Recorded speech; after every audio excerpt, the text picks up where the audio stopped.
Hi, I'm Derrick Jensen. This is Resistance Radio on the Progressive Radio Network. My guest today is Heidi Perryman. She's a child psychologist who became an accidental beaver advocate when a pair moved into Martinez, California. The city was concerned that their beaver dam would cause flooding and recommended trapping. She formed the group Worth a Dam to find solutions and educate the community about the benefits of urban beavers. So first off, thank you for your work in the world, and second, thank you for being on the program. Well, thank you so much for asking me to be here. I'd love to talk about our beavers and what our city did to kind of cooperate with them. Well, that's great. So can we do an introduction to beavers in general and then transition from beavers in general to urban beavers in specific? Right. Okay. Well, beavers are aquatic mammals. They are native to North America, and they are a species that has developed a habit of being able to build ponds for their survival. It kind of increases their access to food, and it increases their safety.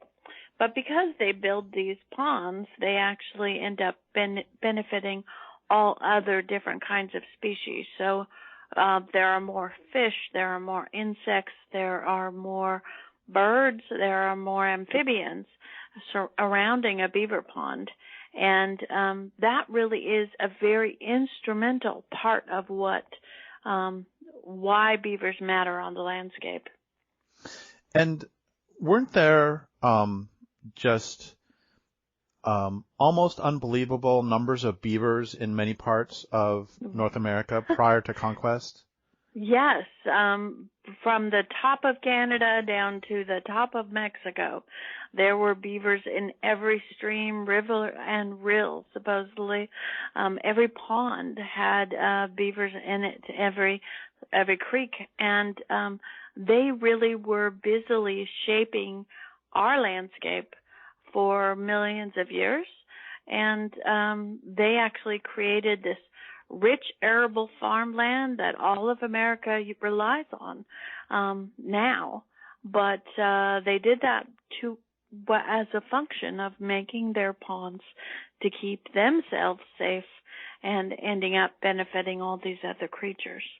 So before we talk about the Martinez beavers and urban beavers, can you talk a little bit about I don't know, like who eats beavers in the wild? Like they have to protect themselves from whom? Yeah, well, obviously the wild used to be a really different place than it is now. So, right, we don't have wolves in California much to speak of, so we're not worried about wolves in California or Martinez.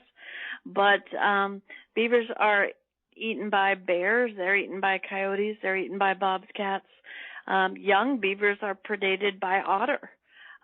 So actually, beavers are an easy meal, especially if they're found on land. And that really is a piece of how they contribute to the ecosystem as well. In urban settings, there aren't as many predators, obviously, but we also have beavers that die from natural causes, or beavers that die from, a couple of our beavers died from roundworm parasite, which they probably caught from a raccoon. So it is normal for the population to also suffer some losses. Before we move on, can you talk a little bit about lifestyle, social style? So, how long until they are able to have? Well, first off, how big is a family unit? Second, when they do expand, like who gets kicked out and how far do they travel? How do they find a new home? Next, how old are they when they are able to have babies, and how many babies, and how long do the beavers live? Wow, those are lots of questions. Good questions. So the beavers, they are only able to breed once a year, and a mating pair will have, anywhere from 1 to up to 12 youngsters. They typically have about 4. The female has 4 teats.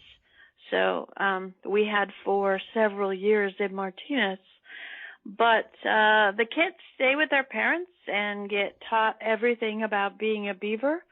They remain with them for up to 2 years before they go off to seek their fortune. And then they kind of have to find their own space and their own territory. They have to go at least 2 miles away, maybe as far as 50 miles away. And this is one of the things Martinez was concerned about. They were kind of worried, oh my gosh, if we have beavers once, maybe we'll have this huge population and we won't know what to do with all those beavers. But we were really reassured to see that every year our yearlings, those are like teenage beavers, they would disperse. They go off and they kind of find their own space and start their own new lives. And when they do that, do they usually travel up and downstream, or will they actually cross dry land? That would be pretty scary, it seems.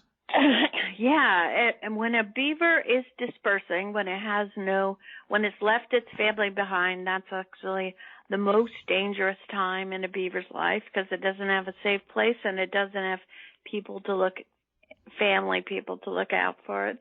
But absolutely, beavers disperse over land. They can go quite a long distance over land. They actually use seawater to disperse. So like if they're on a river that there's no place to live, they will actually use the seawater to get to the next river where they might be able to find space. So beavers do a lot of foraging and a lot of looking around for a new place that is safe to be. So, sorry I keep putting off the urban stuff, but this is just so fascinating to me. So when they get to a new place, so they find they're either going over land or they're going through the ocean or however they go, and they get to a place and they think, this is where I want to live. Is the first thing they do, like, do they dig a big hole in the bank, or what do they do to protect themselves the first thing? Well, it depends on where they are. I mean, beavers are very territory dependent. So if they're in a large river that won't work, then they will just build a hole in the bank, and that's perfectly all they need to survive. If they're in a small river that is difficult to dam, they might start working and then kind of leave calling cards for other beavers in the area, like, I'm a single male looking for a female. I mean, beaver scent mounds are actually the equivalent of singles ads, really. They leave a lot of information about what is needed and what is missing. And then when they form a pair bond, do they mate for life, or do they make a new family a year later? Well, beavers form pair bonds and that are permanent. So they mate for life. Now, there is some research that says that beavers will opportunistically have some additional matings in addition to the partner they keep for life, but they stay with a family unit they chose.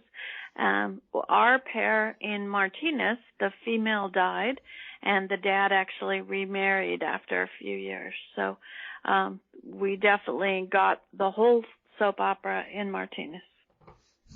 Okay, one last question before we go to urban beavers, which is, so how long do they live normally? I would say in the wild, 12 to 15 years is a grand long life for a beaver. Okay. So first off, where is Martinez? Second, are urban beavers a common thing? And then third, can you tell the story of these beavers from the beginning of at least your association with them? Okay. Well, so Martinez is about 40 miles northeast of San Francisco. So it's a kind of a commute town to San Francisco, but it's also a very old town. So historically, it was the last home of John Muir, for example, and it's also the hometown of the first shell refinery. So we've been around a long time. Now, you asked all your questions at once, and I forgot the middle one. What was the middle one? Are urban beavers a common thing? Yes, they are actually. So beavers were pretty much wiped off the landscape in the 1800s, and for years and years they didn't show up in much of California. But in the last 20 years, beavers have been sort of returning to their former habitats, and of course they all look different. Martinez couldn't remember ever seeing a beaver in our creek, for example, but beavers have actually become much more common than they used to be. In fact, 5 years ago, we did a study on this, and we saw that 38 states reported issues of urban beavers in 2015. So if beavers have never been in your creek before, they're probably on their way. Well, that's good, I think. Yeah. Okay, so now can you tell the story of the Martinez beavers? Okay, so to tell that story, we have to go back to 2007. And what happened was that a male and female pair of beavers moved into the creek that flows right through Martinez, that flows right across Main Street. It happens to be about 8 blocks from my house. And I met a neighbor on the street who said to me, "My goodness, have you seen the beavers?" And I thought, well, that doesn't sound very realistic, but maybe I'll go check it out and see what's up. But I did not see the beavers right away, but I did see that they had built a dam, that they had chopped down some trees. And as I continued to watch, then I was really surprised to see that, boy howdy, there were beavers right in the middle of town. In those days, you could go to Starbucks, get your morning latte, stroll out onto the patio, and you could watch the beavers. It was pretty amazing. And since it wasn't anything that anyone in Martinez had seen before, people got really interested. Neighbors would meet each other on the bridges or in the parks to watch the beavers. You might go down and see your third grade teacher, or you'd see your butcher one day. It sort of was a community event to have this urban wildlife that was so unexpected. So before you continue, that reminds me of something when I was a kid, that in third grade, whenever, one of the field trips we took, this is in the late 60s, one of the field trips we took was to a nearby farm where they showed us off the barn owls, and we saw the little, owls will eat a mouse and then they'll regurgitate the fur. And right. We saw all those little pellets, and I still remember this. And the point is, did they have field trips from kids to go look at them? Absolutely, absolutely. And involving the community from the very beginning was something that really moved this whole issue onto the forefront. Kids did all kinds of field trips to the Beaver Dam. We'd have people contacting us from all over the Bay Area. They wanted to come up and see the beavers. And as this continued to get some publicity, the city also got concerned that the dam the beavers had built was going to cause flooding. And so the city announced, pretty surprisingly, that the beavers were going to be killed.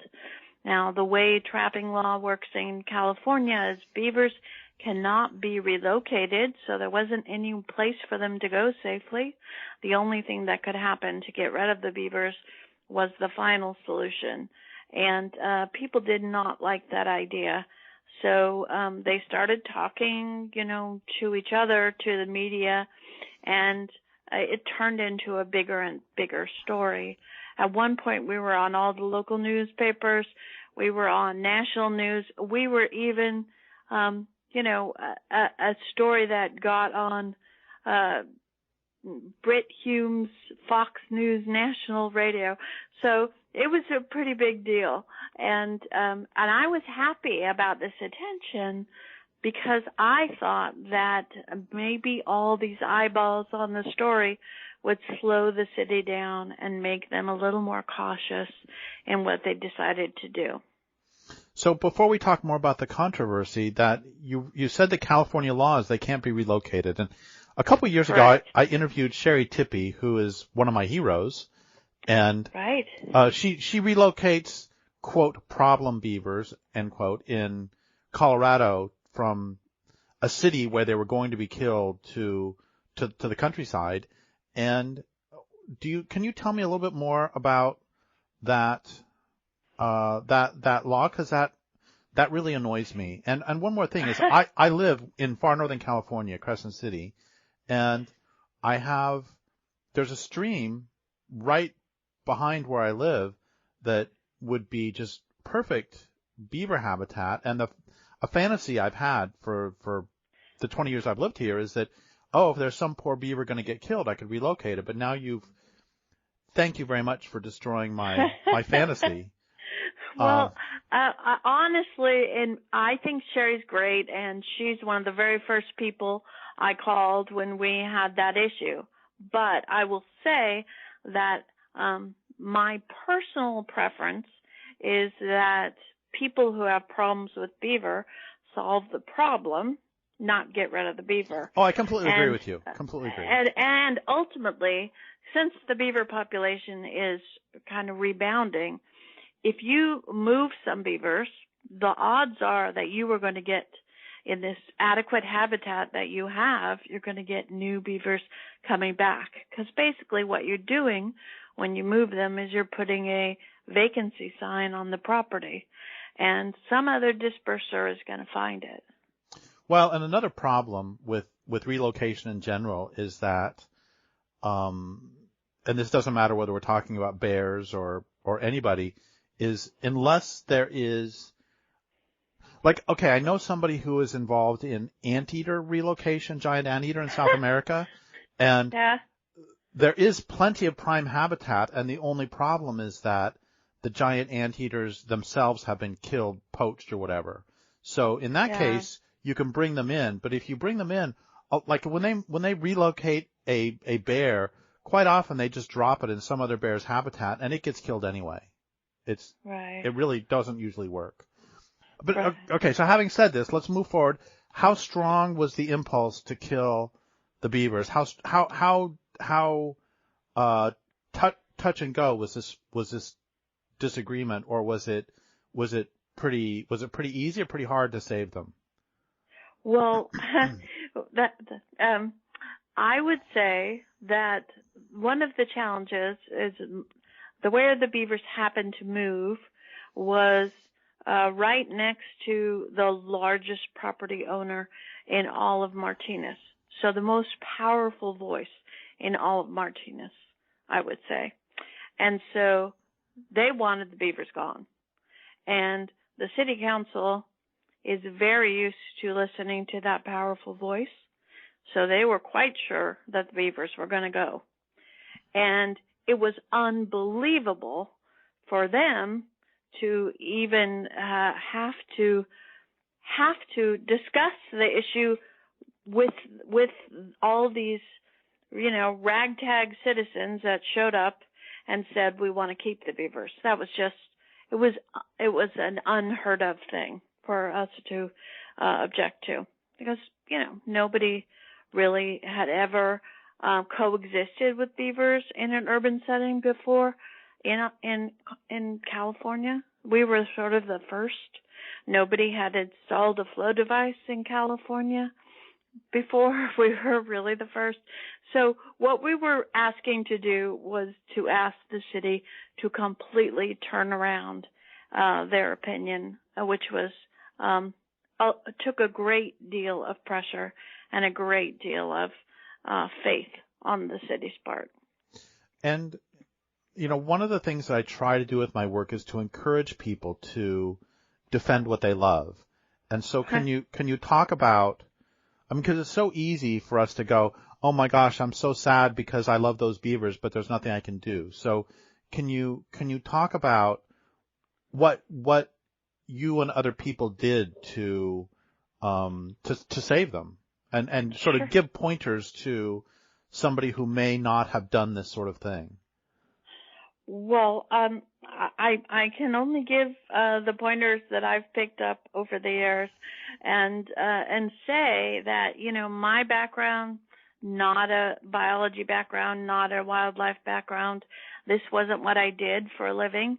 I had a different hard job that took all my attention, and when I heard that the beavers were going to be killed, I thought, well, that seems like a really bad idea.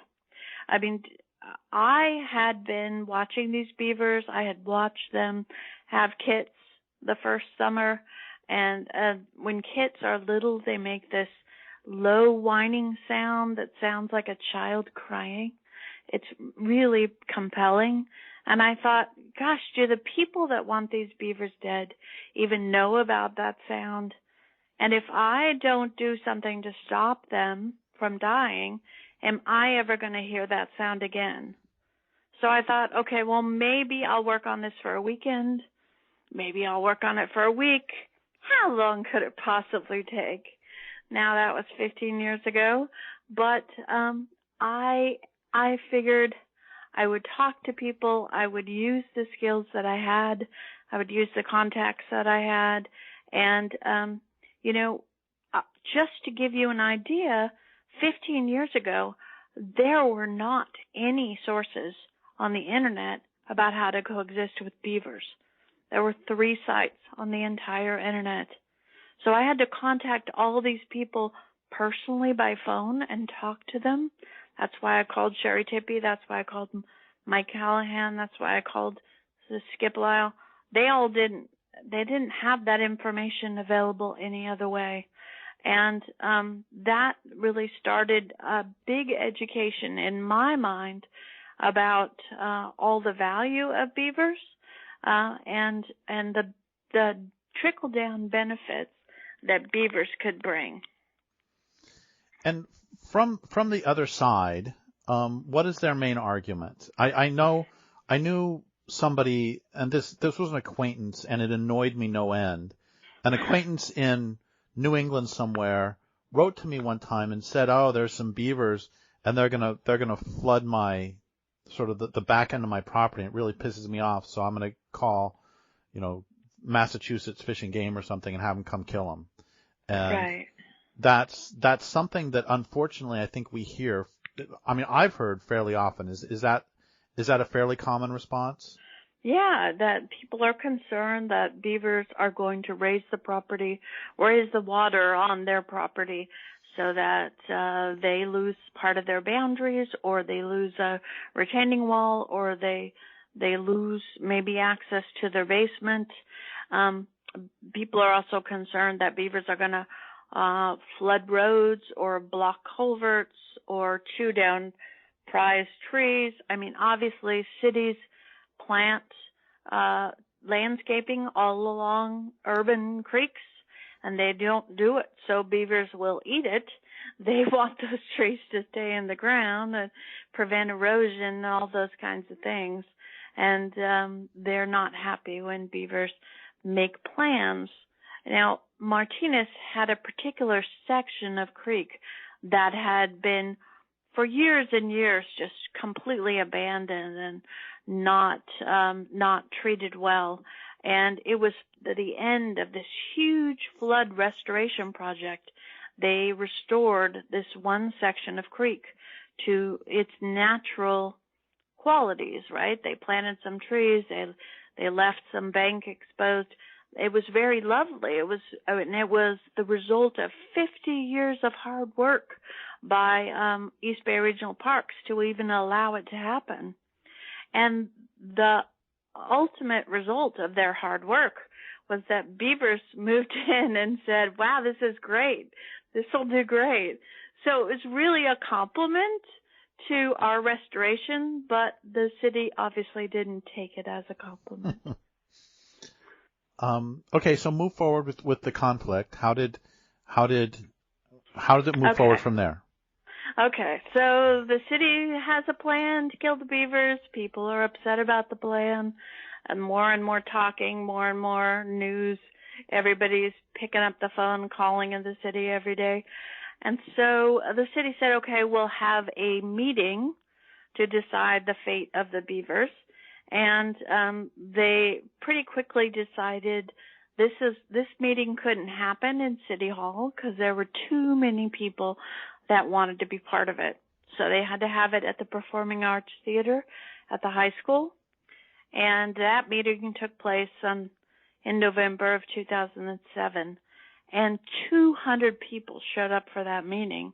They came from uptown, downtown, and out of town. And they said, one after the other, we do not want you to kill these beavers, find another way. The Humane Society was there. The Sierra Club was there. The superintendent of schools said he would pay to have students plant trees for beavers. It was an unbelievable meeting, and I have come to describe it as a cross between the last 5 minutes of It's a Wonderful Life and Mr. Smith Goes to Washington. It was that good. So kind of at the end of that huge, massive meeting, the city council, and it was about 4 hours long, the city council said, okay, we'll think about this. We'll appoint a subcommittee to study the issue further. And they let me be on that subcommittee. And we had 90 days to outline the pros and cons of living with beaver in an urban setting.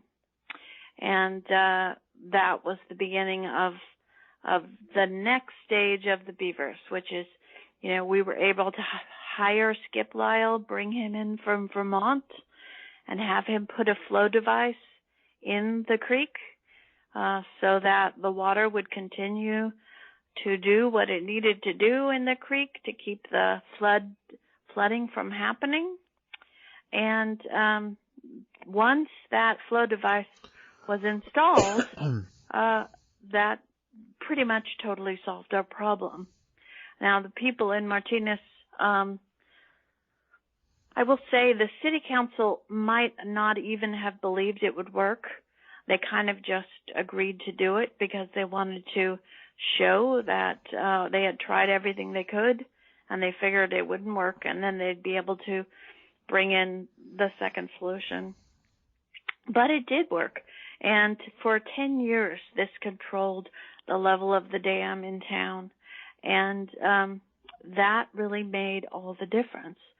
Now, I will say that even though the city decided to do this, they agreed to do it, they actually never voted to allow the beavers to live. They never voted to say, okay, we'll cooperate with beavers. We'll give beavers a free pass in our town. And I figured that it would be better to keep the pressure on them. So I started Worth the Dam to continue to advocate for them and educate people about them. And the first Beaver Festival because I thought that it would be easier to protect the beavers if we threw a party for them. And everyone was invited. And so we've had now 13 festivals and really do a lot of education for other cities about how and why to live with this important animal. It made a huge difference in our creek. Because of those dams the beavers built at one time, we had as many as 5. We saw new fish in the creek. We were able to photograph new birds. Document new mink and otter and wood duck and hooded merganser, all things that were never seen before in Alhambra Creek and were visible right from Main Street in the middle of town.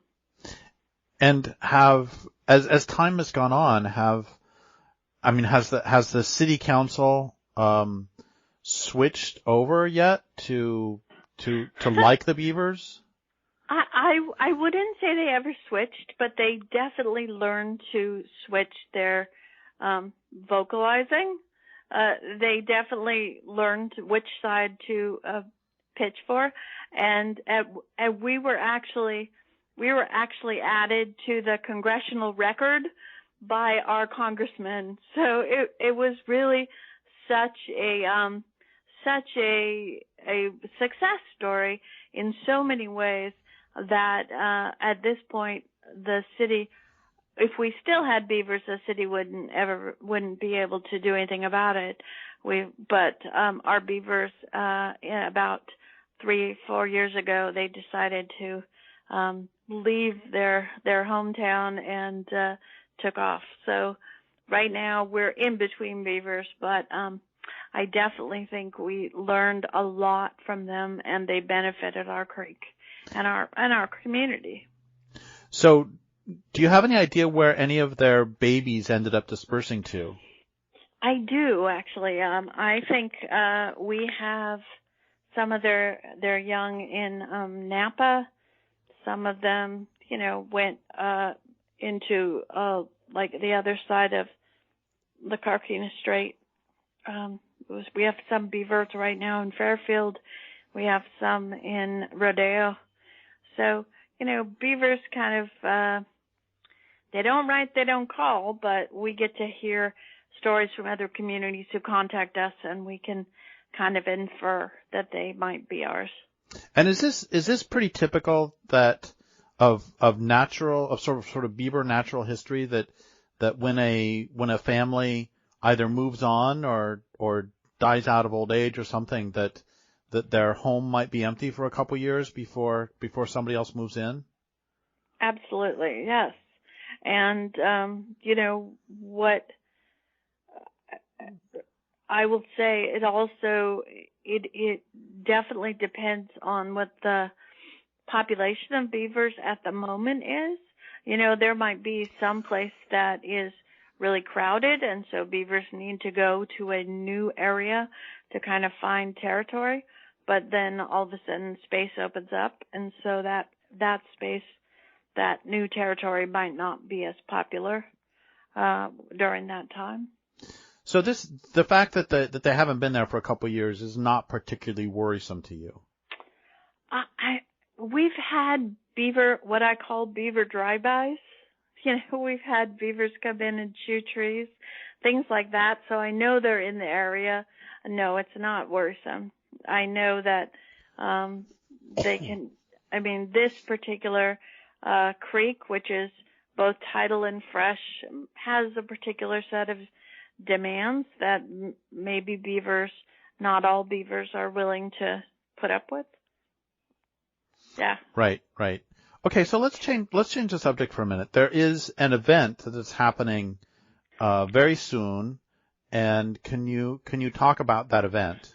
Right. So one of the things that I really want to happen is for California as a state to get more informed about why beavers matter on the landscape. We're far behind, say, Colorado or Oregon or Washington or Utah even, and I wanted for us to be able to have a conversation that would talk about how important beavers are to salmon, how important beavers are for adapting to climate change, how important beavers are. Now there's new research that beavers are really important for fire resilience and recovering after fire. And so I really got talking with a colleague of mine at Sonoma State, and we are working to put on the first California Beaver Summit. That's happening on April 7th and 9th. And we have we're going to have experts from all over, including experts that are local to California, but experts like Michael Pollack from NOAA in Washington and Joe Wheaton from Utah, kind of to talk about beavers doing what they do and how to coexist with them, and also how to adapt their more difficult behaviors to a place that we can coexist with them. And the difference they make for birds and for amphibians and for salmonids, and really and the ways that they can benefit California. So I want to hear more about the summit, but I also want to hear more about something you said a moment ago about how recent research suggests that they are beneficial for fire resilience and recovery. And that seems to make sense to me, but I don't understand why. Can you explain why? Yeah. So a lot of this research comes out of Emily Fairfax's dissertation, and she is right now working at Cal Channel Islands. She's a professor there, and she's actually going to be one of our keynote speakers at the summit. What she found was that by looking at the habitat of some really large fires, both in Idaho, California, and Oregon, you could see that the plant recovery in habitats that had beaver was very different than the species recovery in areas that did not.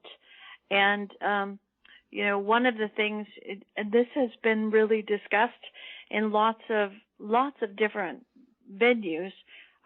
Just recently, it was in the National Geographic, and it's going to be in the California Forest discussion coming up.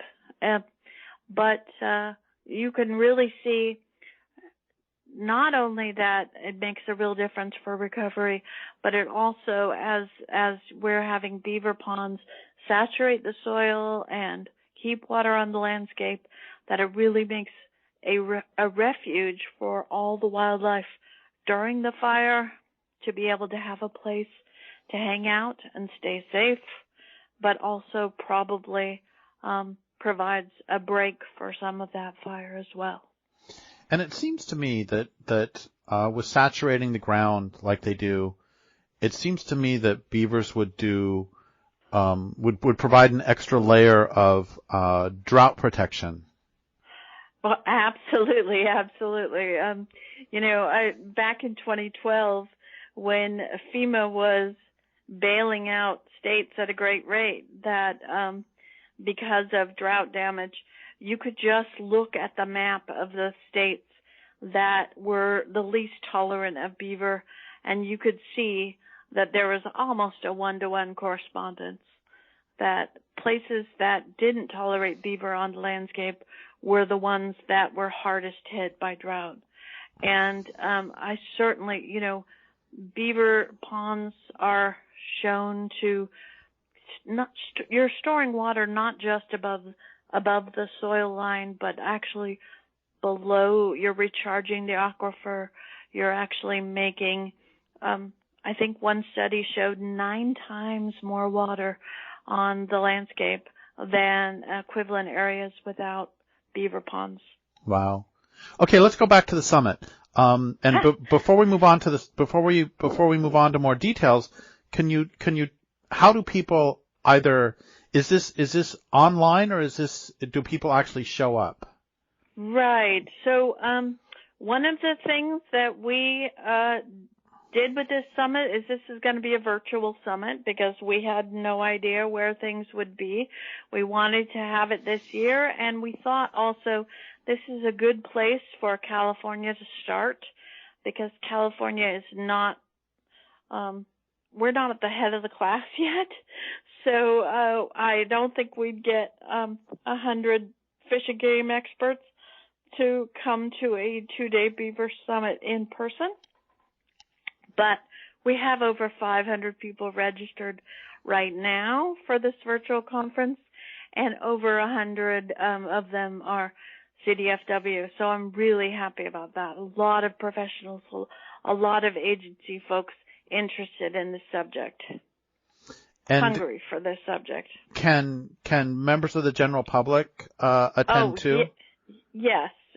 So you would go to the website, which is the California Beaver Summit, and sign up.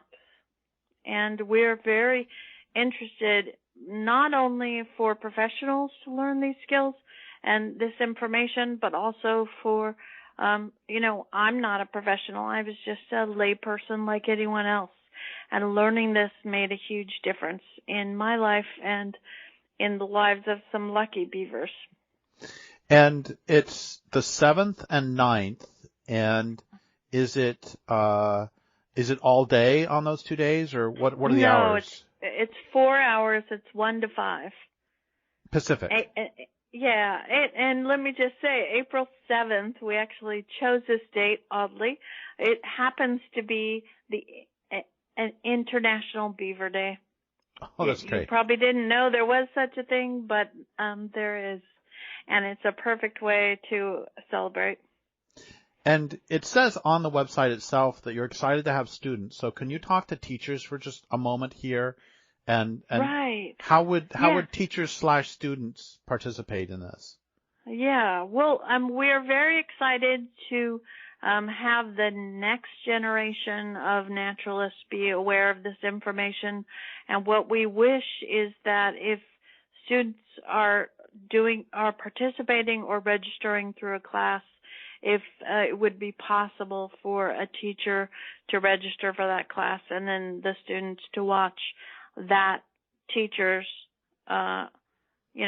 screen rather than have, all 30 kids sign up for the conference, because our bandwidth has its limits. And is this is there a fee associated with registering? There is not. Okay, so this is free in addition to everything else. We're the cheap date in town, and we're the date that could really make a difference for whether California can survive its next fire season or drought season, or be able to fish for salmon another year. And is this do people have to register pre, or can they just show up at the time? They have to register pre. Okay. So now that we got that out of the way, can you go back to a little bit about the event itself?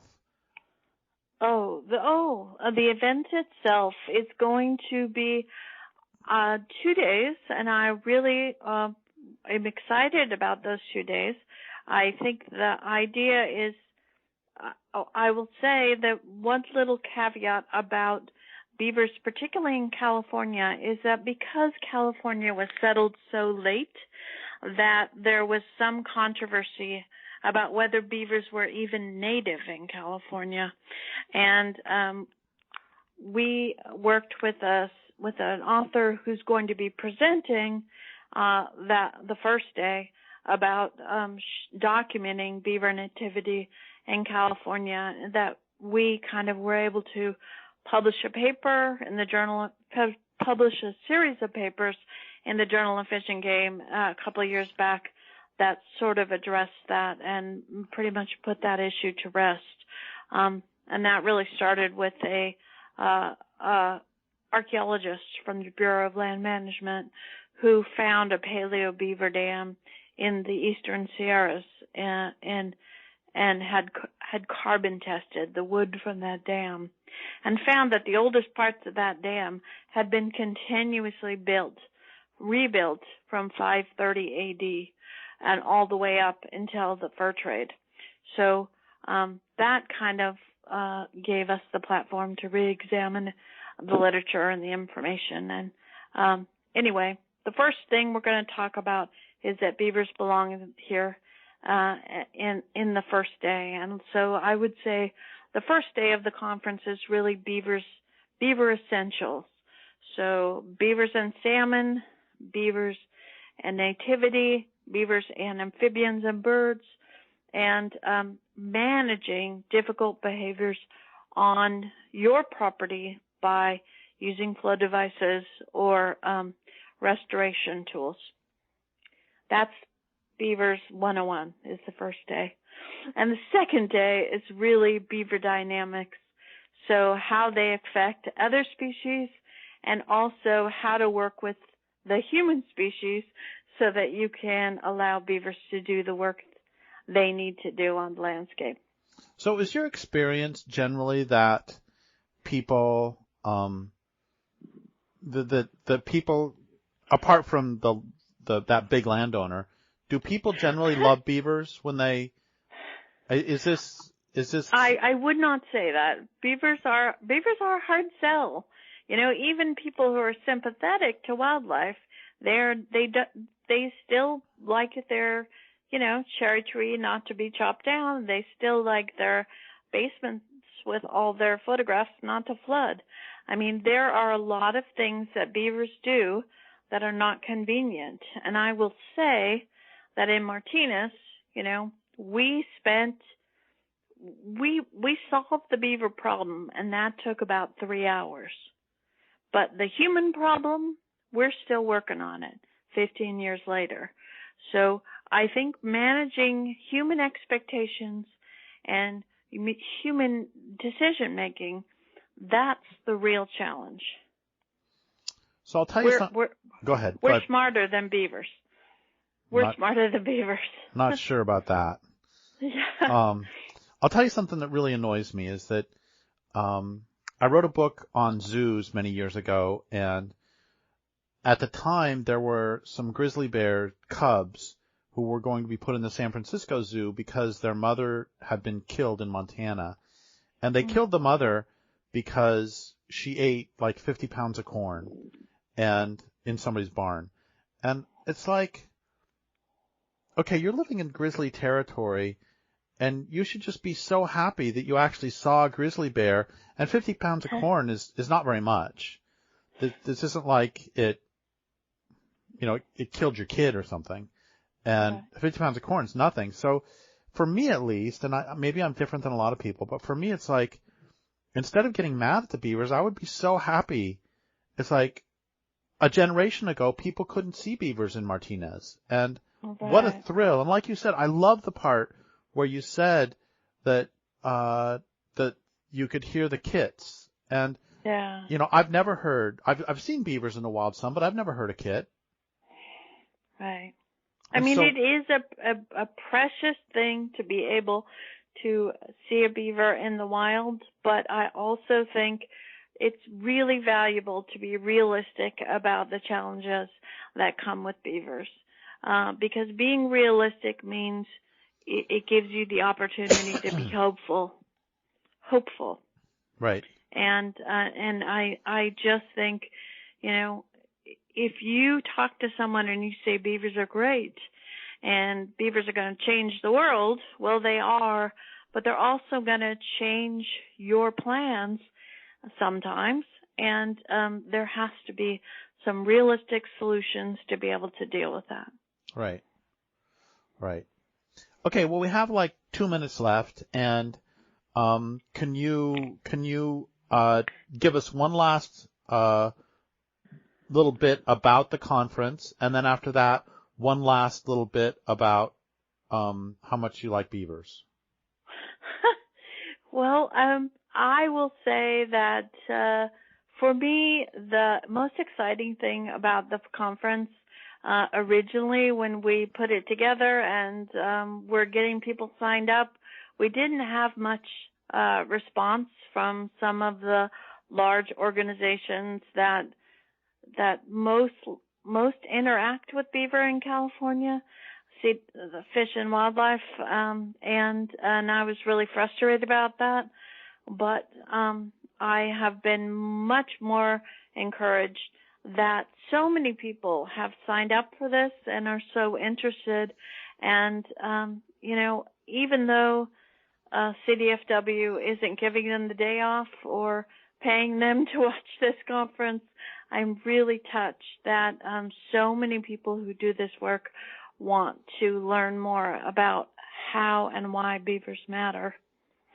And I would say for myself, one thing about beavers that really made a difference is that they actually created a community, not only in Martinez, which they created a community for all of us watching them and engaging with each other and having to cooperate with people we didn't know very well.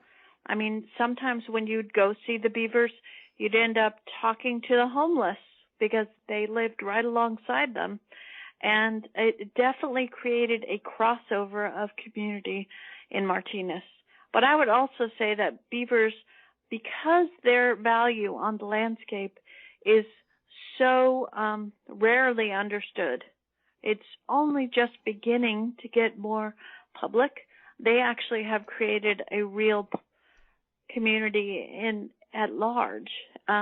So that I know people now from all over the country, from all over the world, really, that I would not have known more because of this community Beavers have created, and the fact that it really makes a difference in someone's life when they understand the value a beaver brings and also the anxiety with which beaver are greeted in so many places.